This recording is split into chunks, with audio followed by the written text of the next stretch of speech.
অন্তর্বর্তীকালীন সরকারের প্রধান হিসেবে দায়িত্ব নিয়েছেন নোবেল বিজয়ী অর্থনীতিবিদ ডক্টর মোহাম্মদ ইউনূস। তার উপদেষ্টা মণ্ডলীর ১৬ সদস্যের মধ্যে রয়েছেন বৈষম্যবিরোধী ছাত্র আন্দোলনের অন্যতম দুই সমন্বয়ক। নতুন এই সরকারকে নিয়ে জনগণের কি ভাবনা, তাই নিয়েই আমাদের কথার আজকের আয়োজন। সবাইকে আমন্ত্রণ জানাচ্ছি এটিএন নিউজের নিয়মিত আয়োজন আমাদের কথার আজকের পর্বে। আপনাদের সঙ্গে আছি আমি সম্রাট আনোয়ার। উনি যে দেশটা ঠিকমতো চালায়, আইন শৃঙ্খলা মানে ঠিকমতো কন্ট্রোল করে, এটা আমাদের প্রত্যাশা, আর কিছু না। আমরা নিরাপদে চলতে পারি, নিরাপদে বাসায় ফিরতে পারি, এটা আমাদের প্রত্যাশা, আর কোনো প্রত্যাশা নেই। জনগণ চায় না, এটা জনগণের আশা করে না, অনেক হয়ে গেছে। এটা আর এগুলা বন্ধ করা দরকার। এগুলো জনগণ অনেক, এই যে মানুষের হানাহানি ফানাহানি এগুলা গণতন্ত্র দেশ, আমরা গরিব মানুষ, আমরা দরকার নেই। গরিব রাষ্ট্র আমাকে পেটে আমরা নিরাপদে চলতে চাই, নিরাপদে বাসা যেতে চাই, এটাই আমাকে প্রত্যাশা, আর কিছু না। এই দুর্নীতি বন্ধ হয়ে যাবে, এগুলো বন্ধ হয়ে যাবে, এগুলো আমরা চাই না। দুর্নীতি বা চুরি ডাকাতি এইসব জিনিস যদি দূর করতে পারে, মানুষে গরিব মানুষ যদি কেটে কামার মানুষ যদি এদের খাইতে পারে, আর চাঁদাবাদী দেশের যদি দুর্নীতি দূর করতে পারে, এটাই আমরা এই সরকারের আমরা সন্তুষ্ট। দরকার এমন সরকারই দরকার যে দেশে কোনো দুর্নীতি কোনো কাজ না হয়, দেশকে সুন্দরভাবে গরিবেদের দুইটা ভাত খাইতারে, শান্তিতে ঘুমাইতারে, এইসব কাজের দরকার। কিন্তু চাঁদাবাজি এইসব জিনিসটা এই সরকার একমত করে পুচেবদ্ধ করে দেয়, ঠিক মতন বদ্ধ করে দেয়। বন্ধু ইহা যদি শান্তি মতন ভালো করে দেশ চালাইতারে, তে তো সবাই আপনার এই সরকারই চাইব।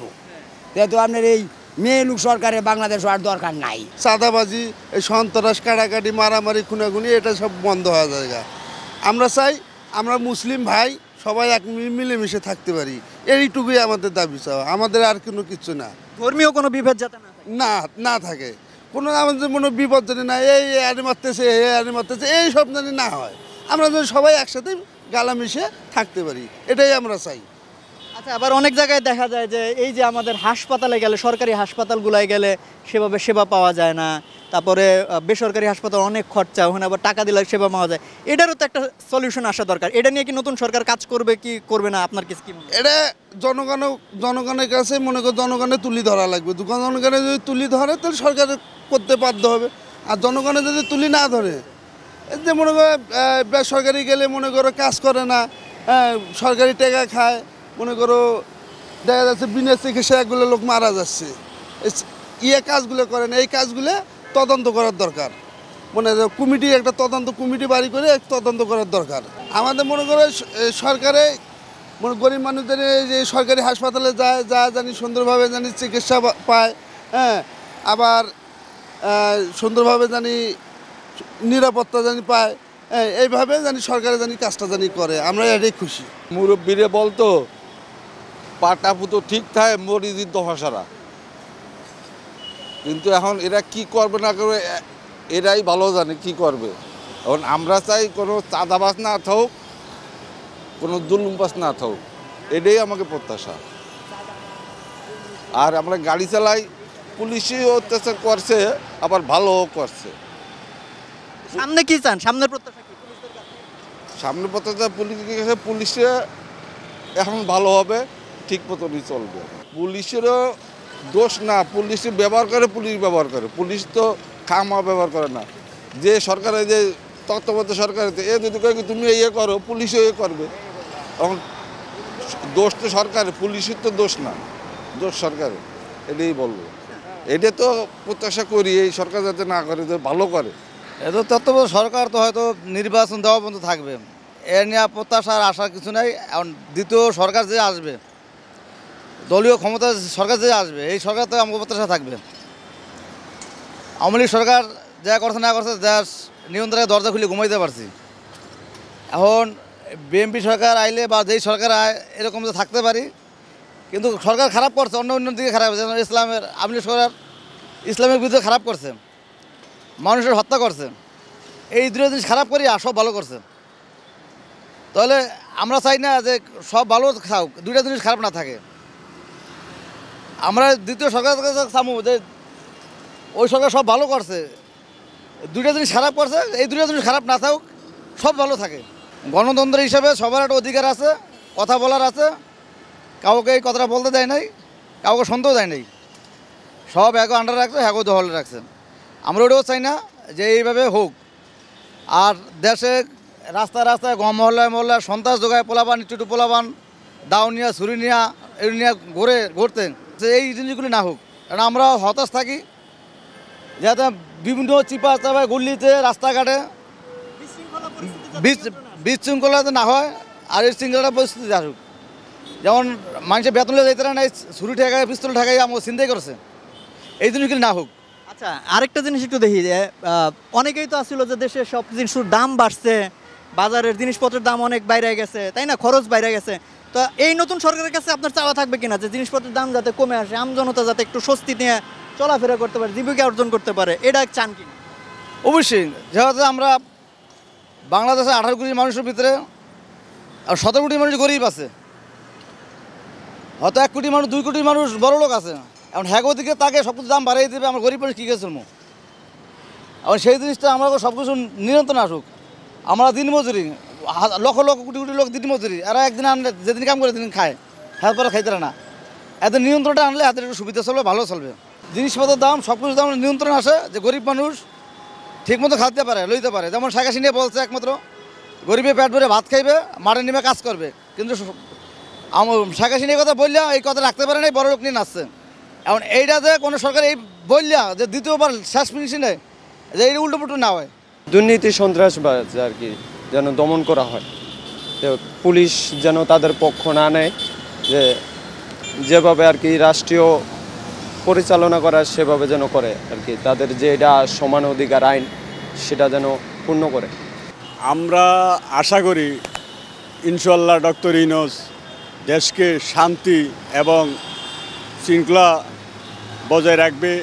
দেশের আইন, দেশের মানুষের শান্তি, যেভাবে দেশের মানুষ শান্তি পায়, যেভাবে দেশের মানুষ চলতে পারে, সে আশা আমাদের পূর্ণভাবে ডক্টর ইউনূসের পরে আছে। ইনশাল্লাহ দেশের মানুষ, শুধু আমরা নয়, সারা বাংলাদেশের মানুষ ইউনূসের দিকে রেনে রয়েছে। ডক্টর ইউনূস ইনশাল্লাহ দেশের সুস্থতা পালন করবে, দেশের আইনশৃঙ্খলা পালন করবে। দেশের সশস্ত্র বাহিনী যেভাবে দেশের উন্নয়নের দিকে দেখছে, এই দেশের মানুষ সশস্ত্র সেনাবাহিনীর প্রতি খুবই আস্থা, ভরসা সব কিছু আছে। আশা করি ইনশাল্লাহ আল্লাহ রসুলের নাম লই সোনার বাংলায় হবে। প্রথম নজর দেওয়া আইনশৃঙ্খলা ফিরে আনা। আইনশৃঙ্খলা ফিরে আনলে দেশের উন্নয়ন হবে, দেশের সব কিছু হবে। একটা জিনিস মনে রাখবেন যে 16 বছর পরে এই দেশের মানুষ, এই দেশের প্রত্যেকটা দলে খুবই বিশ্বস্ত ছিল, খুবই দুর্ভিক্ষিত ছিল। তারা তো এখন একটু হামলা করবেই। যখন আইন শৃঙ্খলা ফিরে আসবে ইনশাল্লাহ দেশের উন্নয়ন হবে, দেশের সব কিছু হবে। দেশের দরিদ্র মানুষের যে বাজার দ্রব্য কমানো একেবারে সম্ভব নয়, কারণ সব দিক দিয়ে সংকট। এই সংকটকে করতে একটু সময় লাগবে। তো দেশের মানুষ এটা আশা করতে হবে যে ইনশাল্লাহ দেশের নিত্যদ্রব্য মালের দাম কমবে। ইউনূসের সে আশা আছে, সে ভরসা আছে। আমরা ইউনূসের পর আশা করি ডাক্তার ইউনূস। ডক্টর মোহাম্মদ ইউনূস সে একজন স্বনামধন্য ব্যক্তি। বাংলাদেশ সহ বহির্বিশ্বে সব জায়গায় তার গ্রহণযোগ্যতা আছে। এখন এই সরকারের প্রধান দায়িত্ব যেটা সাধারণ নাগরিক হিসেবে মনে করি, সেটা হচ্ছে আগে বর্তমান প্রেক্ষাপট এবং পরিস্থিতি এটাকে সামাল দিতে হবে। আইন শৃঙ্খলা নিয়ন্ত্রণের ভিতরে নিতে হবে। চুরি ছিনতাই এই সমস্ত অবনতিগুলো দূর করতে হবে এবং সমাজের সার্বিক পরিস্থিতি যে অস্থিতিশীল সেখান থেকে স্থিতিশীল অবস্থা ফিরিয়ে আনতে হবে। এটা আসলে ফার্স্ট প্রায়োরিটি হিসেবে এটা মনে করা যায়। দ্রব্যমূল্য যেভাবে নিয়ন্ত্রণের বাইরে চলে গেছিল এবং এখনও চলে গেছে, তা থেকে জনগণ পরিত্রাণ পায়, যার কারণে বলতে গেলে সে গণ অভ্যুত্থানই করেছে। এক দ্রব্যমূল্যের ঊর্ধ্বগতি, ভারতের অধিকার, ভোটের অধিকার সব কিছু হরণ ছিল। সেখান থেকে জনগণ এক ধরনের একটা গণ অভ্যুত্থানের মাধ্যমে একটা পরিস্থিতিতে নিয়ে আসছে। এখন এই সার্বিক পরিস্থিতি থেকে দ্রব্যমূল্য নিয়ন্ত্রণে রাখার এটাও এক ধরনের মূল চ্যালেঞ্জ এই সরকারের, অন্তর্বর্তীকালীন সরকারের। কারণ দ্রব্যমূল্যের ঊর্ধ্বগতি যদি না কমানো যায় তাহলে পরবর্তীতে আবার যে সরকারি আসুক না কেন এই অন্তর্বর্তী থাকলেও তার ভিতরেও দেখা যাচ্ছে আবার অভ্যুত্থানের মানুষের চিন্তাভাবনা করতে পারে, কারণ ফার্স্ট প্রায়োরিটিতে দ্রব্যমূল্যের ঊর্ধ্বগতি। একটা মানুষ খেয়ে পরে বাঁচবে, এটি স্বাভাবিক। এই ব্যস্ততম নগরীতে মানুষ এমনও প্রয়োজনে মানুষ আছে দিন আনে দিন খেয়ে, যেখানে তারা একদম নাগালের বাইরে চলে গেছে। এটাকে অবশ্যই নিয়ন্ত্রণ রাখতে হবে। দুর্নীতি এমন একটা পর্যায়ে মহামারী একে ধারণ করছে, এবং বলতে গেলে বাঙালির রক্তের ভিতরে মনে হচ্ছে দুর্নীতি প্রবাহিত হয়েছে, এমন একটা পর্যায়ে চলে গেছে, বিশেষ করে গত সরকারের আমলে। ওখান থেকে অবশ্যই ফিরিয়ে আনতে হবে, এবং দুর্নীতি একদম যদি বলে জিরো টলারেন্সে নিয়ে আসতে হবে। সেখানে ডক্টর মোহাম্মদ ইউনূস চেষ্টা করলে পারবে, এবং সেনাবাহিনীর সার্বিক সহযোগিতা থাকবে, এবং যে সমস্ত দুর্নীতিবাজরা দুর্নীতি করেছে তাদেরকে অবশ্যই আইনের আওতায় আনতে হবে, এবং ওই সমস্ত দুর্নীতির টাকা রাষ্ট্রীয় কোষাগারে জমা করা যায়, যাতে জনগণের সার্বিক কল্যাণে ব্যবহার করা যায়। শেষ প্রশ্ন, দেশের অর্থনৈতিক অবস্থাতে এমনি খুব একটা ভালো পর্যায়ে রেখে যায় নাই আগের সরকার, তো ডক্টর মোহাম্মদ ইউনূসের সাথে যেহেতু আন্তর্জাতিকভাবে অনেকেই আছে, কিংবা আন্তর্জাতিকভাবে তার একটা গ্রহণযোগ্যতা আছে, তো সেটা কতটুকু মনে হয় যে কাজ হবে দেশের অর্থনীতির ক্ষেত্রে, এটা সুবিধাজনক হবে বলে মনে করেন? কারণ আমাদের পরিস্থিতি এমনিই অর্থনীতিতে খুব একটা সুবিধাজনক নাই। না, দেশের অর্থনৈতিক পর্যায়ে একদমই ভঙ্গুর বলা যায়। তবে ডক্টর মোহাম্মদ ইউনূসের বিষয়টা এখানে আপনি ভিন্ন দেখতে পারেন। তার চেয়ে মূল কথা হচ্ছে দেশের যে অর্থনৈতিক চালিকা শক্তি, ইন্ডাস্ট্রি যেগুলো আছে, গার্মেন্টস, উৎপাদন শিল্প, তারপরে ঔষধ শিল্প থেকে শুরু করে যতগুলো শিল্প আছে এগুলোকে সচল রাখতে হবে। এটা হচ্ছে মূল হাতিয়ার এবং মূল প্রতিবদ্ধ বিষয়। কারণ এই অর্থনীতিতে একবার যেহেতু ধ্বংস হয়ে গেছে, এভাবে থাকলে পরে দেশ ভঙ্গুর হয়ে যাবে, এবং এই অর্থনীতিকে আইনশৃঙ্খলা রক্ষাকারী বাহিনীর মাধ্যমে একেবারে সুষ্ঠু পরিবেশ বজায় রাখতে হবে, যাতে করে এই অর্থনীতি সামনের দিকে আগে যেতে পারে। এবং ডক্টর মোহাম্মদ ইউনূসের যে বহির্বিশ্বে একটা গ্রহণযোগ্যতা আছে, সে বিষয়ে একদম সন্দেহ করার কোনো অবকাশ নেই। কারণ ডক্টর মোহাম্মদ ইউনূস সে চাইলে বহির্বিশ্ব থেকে এক ধরনের একটা যে কোনো ধরনের দেশের স্বার্থে একটা সহযোগিতা নিয়ে আসতে পারে, এবং ডক্টর মোহাম্মদ ইউনূসের আন্তর্জাতিক পর্যায়ে সেই গ্রহণযোগ্যতা আছে। আমরা আগামীতে আরও চাই দেশ ভালোভাবে চলুক এবং দেশের মানুষ শান্তিতে থাকুক, যাতে এরকম মানে হামলা মামলা মানে বিগত যে সরকারের যেটা দেখা যাচ্ছে সেটা আমরা থেকে রক্ষা করতে চাই আর কি। যে দেশ আরও সামনের দিকে আগে এবং তরুণ সমাজ যেটা যেভাবে আগায় নিছে সামনে আমরা আরও চাই আরও বৃদ্ধি করুক। সেটা দেশের জনগণ আমরা চাই দ্রব্যমূল্য নিয়ন্ত্রণের ভিতর রাখতে, কারণ প্রত্যেকটা মানুষই মনে করেন নিয়ন্ত্রণের বাইরে গেলে সেটা অনেক সমস্যা তাদের জন্য। নিম্ন আয়ের মানুষ যারা আছে তারা অনেক কষ্ট করে, এবং তারা চায় যে যাতে দেশটা সুন্দরভাবে চলুক এবং তারা যেন ভালোভাবে থাকতে পারে। এটাই মানে দেশের মানুষের কাছে কাম্য আর কি। আমরা চাই বর্তমান সরকার যেটা আসছে এগুলা থেকে বিরত থাকতে, ঠিক আছে। আমরা চাই তরুণ সমাজ যারা আছি যে ভবিষ্যতে যাতে এরকম ছাত্র সমাজের কাছে দেশ বিকৃত না হয় এবং দেশের মানুষ খুব ভালোভাবে সেটা বেয়ার করে আর কি। এবং ভবিষ্যতে আরও চিন্তা করবো যাতে এই সরকার যেটা আমাদের ভালো কিছু দিতে পারে আমরা সেটা সরকারের কাছে কাম্য থাকবে আর কি, এবং আর চেষ্টা করবো যাতে দেশ আরও সামনের দিকে আগায়। সেটাই, হ্যাঁ, সেটাই জনগণের কাছে প্রত্যাশা। এবং জনগণ আমরা যদি এক থাকি তাহলে সরকার কিছু করতে পারবে না, সেটা আমরা দেখাই দিয়েছি বিগত কয়েকদিনে, ঠিক আছে। আন্দোলন যে কতটুকু যাইতে পারে এবং কি হইতে পারে সেটা ব্যবস্থা জনগণের হাতেই। অবশ্যই জনগণের কথা বলে কাজ করতে হবে, কারণ যদি জনগণের কথা কাজ না করে তাহলে আবার দেখা গেছে আমাদের আন্দোলনটা আবার জোরালো হবে এবং দেশ একটা মানে ইয়ের ভিতরে চলে যাবে। তো আমরা চাই যাতে এই ধরনের কোনো কিছু না হয়। আমরা অতীতে যেই সরকার দেখেছি, এই সরকার আমাদের প্রতি যে অন্যায় করেছে, যে জুলুম করেছে, যে নিপীড়ন করেছে, সাধারণ শিক্ষার্থীদের উপরে আইনশৃঙ্খলা বাহিনী দ্বারা, গুন্ডা দ্বারা, ছাত্রলীগ নামক সন্ত্রাসী দ্বারা, যুবলীগ নামক সন্ত্রাসী দ্বারা আমাদেরকে যেই পরিমাণে তারা টর্চার করেছে, এই রকম টর্চার আমরা ভবিষ্যতে এমন কোনো রাষ্ট্রনায়ক চাই না যারা জনমানুষের উপরে ভোগান্তির সৃষ্টি করবে। আমরা এই রকম ধরনের সরকার আর এই বাংলাদেশের মাটিতে দেখতে চাই না। আমরা দেখেছি গত সরকারের আমলে নজিরবিহীন দুর্নীতির তথ্য মিডিয়ার মাধ্যমে ফাঁস হয়েছে। আমরা দেখেছি মতিউর কাণ্ড, আমরা দেখেছি বেনজির কাণ্ড, আমরা দেখেছি আজিজ কাণ্ড। এই রকম সরকারের বিভিন্ন মহলের এমপি মন্ত্রীদের নানা রকমের দুর্নীতির খবর আছে, তবে মিডিয়াগুলা প্রকাশ করতে পারেনি। কিন্তু আমরা দেখতে পেয়েছি সময়ের পরিবর্তনের সাথে সাথে এই মিডিয়াগুলো প্রকাশ করতে শুরু করেছে। আমরা চাই আমাদের যারা প্রতিনিধি হবে, আমাদের যারা সংসদ সদস্য হবে, আমাদের যারা নেতৃত্বস্থানীয় ব্যক্তিবর্গ হবে, তারা থাকবে স্বচ্ছ, তারা থাকবে নীতিবান, তারা থাকবে ব্যক্তিত্ববান।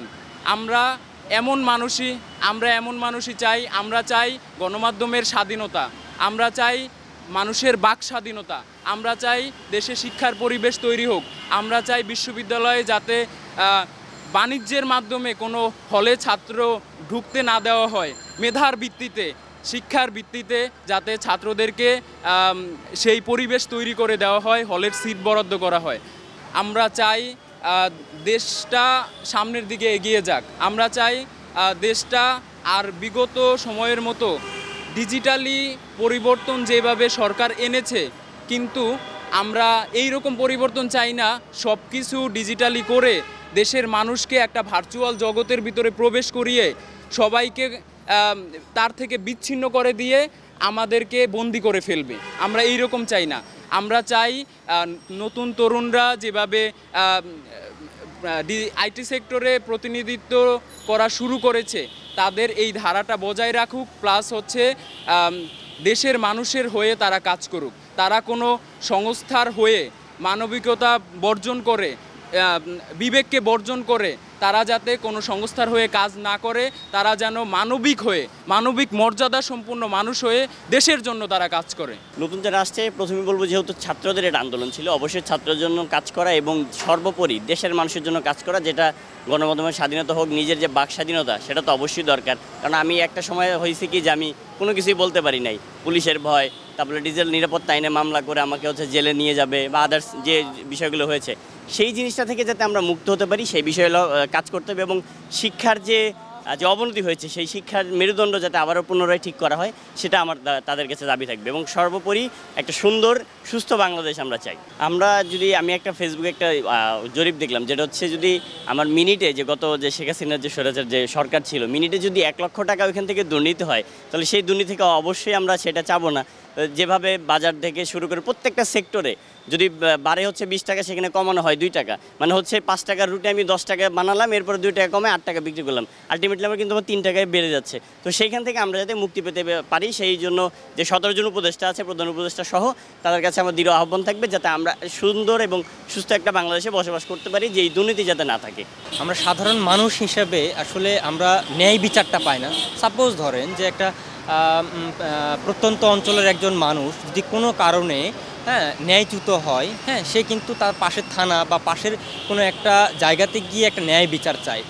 এই জায়গাটাতে এতদিন একটা ছিল যে সেখানে গিয়ে সে ন্যায় বিচার পেত না। চিন্তাই করতো আমি সেখানে যাব। সাপোজ ধরেন আপনি থানাতে যাবে, থানাতে গেলেও মনে করে যে আমাকে আলাদা করে পে করতে হবে, আলাদা করে পে করে আমাকে তাদের থেকে একটা বিচার নিতে হবে, সুষ্ঠু বিচার নিতে হবে। সব সুষ্ঠু বিচার পাবে কি না সেটাও আসলে একটা পরের বিষয়।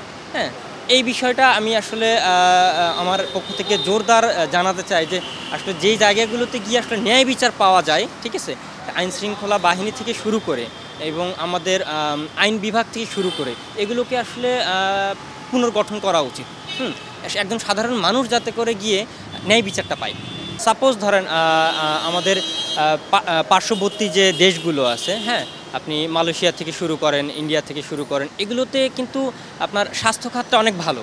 ইন্ডিয়ার থেকেও যে স্বল্প খরচে কিন্তু মালয়েশিয়াতে চিকিৎসা করা যায়, ঠিক আছে। আমরা এই চিকিৎসা ব্যবস্থার দিক থেকে অনেকটাই পিছিয়ে আছি, যা আমাদের আসলে গভর্নমেন্ট যে হসপিটালগুলো এগুলোতে আসলে পাওয়া সম্ভব নয়, ঠিক আছে, পাওয়াই যায় না। এখানে অনেক বড় একটা সিন্ডিকেট কাজ করে। সাপোজ ধরেন যে আপনি বঙ্গবন্ধু মেডিকেলে যাবেন, একজন মুমূর্ষু ব্যক্তিকে একটা সিট প্রয়োজন, পাবেন না, আপনি কখনোই পাবেন না, সম্ভব না এটা, ঠিক আছে। এই যে সিন্ডিকেটগুলো, এগুলোকে অবশ্যই তদবির করতে হয়, ঠিক আছে।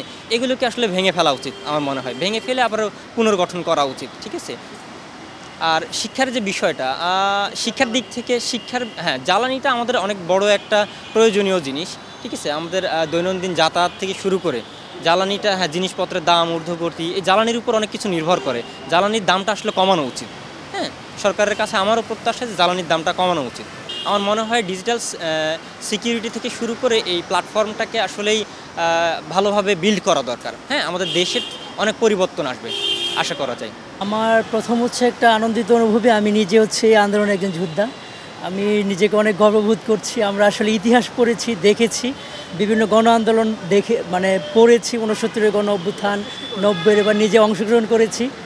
আমার এটা নিজের কাছে অনেক গর্ববোধ লাগছে। আর সবচেয়ে বড় বিষয় হচ্ছে ডক্টর ইউনূস আমাদের অন্তর্বর্তীকালীন সরকারের প্রধান হিসেবে উনি যেহেতু শপথ গ্রহণ করেছেন আমরা স্বাগত জানাই, কারণ উনি হচ্ছে আন্তর্জাতিক মানের ব্যক্তিত্ব এবং বাংলাদেশের পরিপ্রেক্ষিতে আমি মনে করি যে বিগত সময়ে যে ধরনের অরাজকতা চলেছে উনি ওই সকল নিজে এক ধরনের ভুক্তভোগী।